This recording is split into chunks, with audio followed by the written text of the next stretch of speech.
Fintech has always been the flavor of the season. Okay. Now, it's because it's very large as a market. India as a country, one of those, the population itself makes it a very, very large market, right? So I feel Fintech is here to stay even for the next couple of years or 3-5 years. Newer businesses will come up, and I feel that there's still a lot to be done.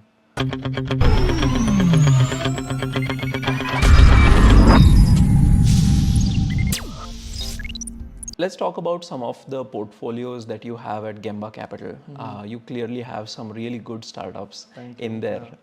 Would love for you to share anything, maybe in the personal finance space, wealth management space, investment space, where how did you evaluate these startups, the team, and how are you helping them? Sure, sure. Specifically to the fintech space, we have investments in companies like Plum on the insurtech side. We have Grip, Strata, Vint on the alternative investing side. We have a company called Inai it's an aggregator of global payments ecosystem, and we've recently made two new very exciting investments. Right, each one of these investments are very different. Right, when it comes to evaluation. If I have to take an example, let me give you an example of Plum, because it's very interesting, because we were the first ones to invest in that space itself. And Plum was the first startup which started group health insurance policies, right? So very interestingly, when we met the founders, both the founders were not from insurance backgrounds, and there lies the trickiness of this space, right? You are starting something in the insurtech space, and both the founders have never worked in an insurance company. You could look at it as negative because they don't have the domain expertise, and say bye bye.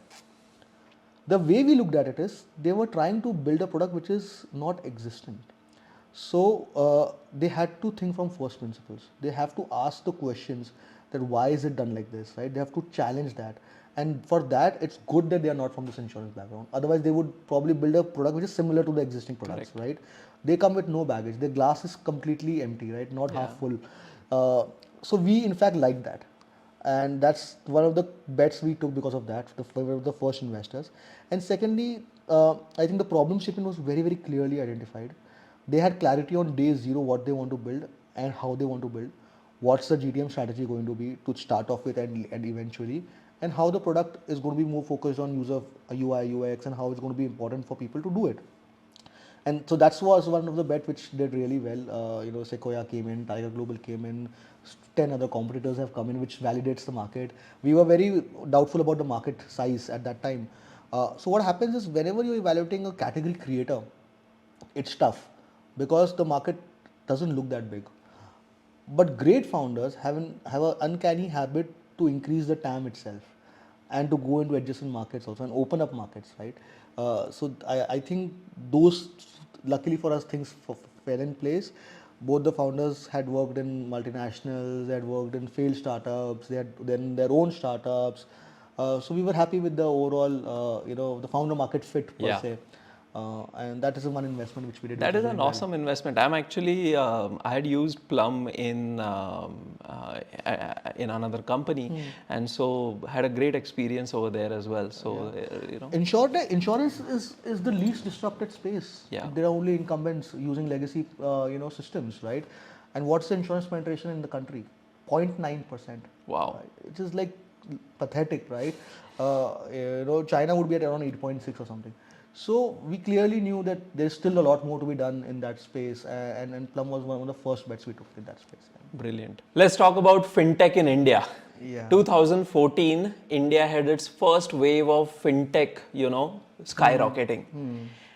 Looks like now we are getting a second wave where fintechs are getting again the attention. They are the flavor of the season, right?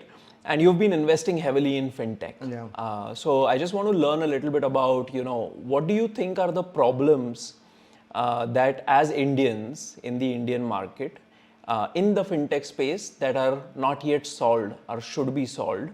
And what is your conviction in this space? See, fintech has always been the flavor of the season. Okay. Now, it's because it's very large as a market. India as a country, one of those, the population itself makes it a very, very large market, right? And the GDP per capita income is increasing. People are spending money. So we always felt that there's no more innovation which is going to happen in fintech. But every year we see companies reinventing themselves. We thought for 5 years ago payments will be dead, but they're still doing really well. So I think the India stack has obviously kind of led to a lot happening. UPI transactions would be what 250 million people transacting on UPI, right? And there is smartphone availability. So there are all the drivers which enable startups to kind of start something in this and innovate, right? And the government has not stopped yet. Account aggregator ecosystem and so many things are happening, right? So I feel fintech is here to stay even for the next couple of years or 3-5 years. Newer businesses will come up, and I feel that there's still a lot to be done. Um, let's take examples, right? Like, let's credit card. Okay. 6% penetration of credit cards in the country. US is at 65%, right? UK would be at 68%. Still lots to be done. Maybe a 25-year-old can't get a credit card yet, right? Because there is no CIBIL, there is no track record. But what if he has mutual funds investments worth 1 lakh? Can't you give him a credit of 50,000 rupees, right? Or 75,000 rupees? So there are a lot more innovations which is going to happen. There are probably 70 million MSMEs in the country. 40-50 million out of them still don't have access to formal Yeah. credit. But that's we're talking about 50-60 lakh crores worth of debt which can be issued to them. How much of it is catered by NBFCs and banks? Very little. So the RBI came up with small banking license, but there has to be so much more which can be done. Startups can do something there, right? To give this credit in the supply chain, right? Home loans. Let's talk about home loans. The process is completely not digitized. It's broken. The kind of documents anyone would ask for a secured loan is crazy in India, right? Like, I'm giving you my home as a security, right? Like, why do you need so many documents, right? If I want to top up loan on my home loan, it's considered as a fresh loan, and I have to again give a fresh document, set of documents. Why someone is not solving for that, right?